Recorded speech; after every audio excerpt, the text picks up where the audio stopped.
আমরা এখন আম কুড়াইতে যাইতেছি। কালকে রাইতে প্রচুর ঝড় বৃষ্টি হয়েছে, তো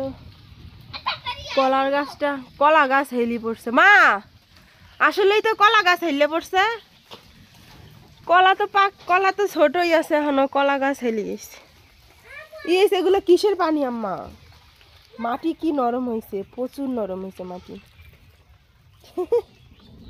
পচা মাটি, পচা পচা।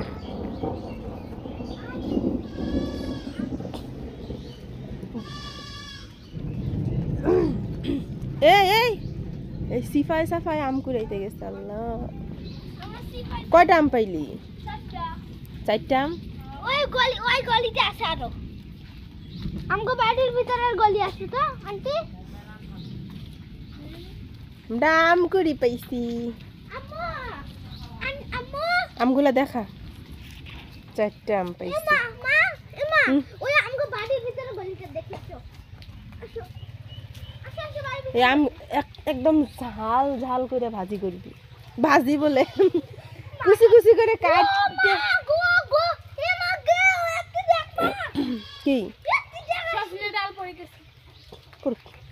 সজনা গাছের ডাল ভাঙ্গা পড়ছে।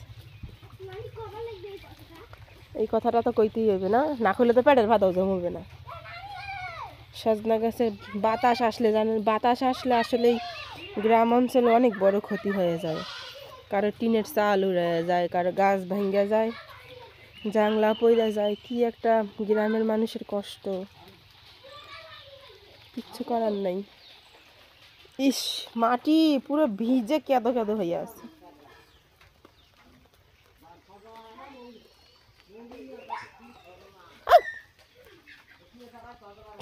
ছাগলটারে নতুন কিন নাই না, কিছুই খায় নাই, এখন পেটে টান লাগছে। এখন ঠিকই খাইতেছে। পেটে টান লাগছে, খা। তুই তো ছাগলই, তুই তো আর মানুষ না, দুঃখ করে কি করবি? খা খা খা বেশি করে।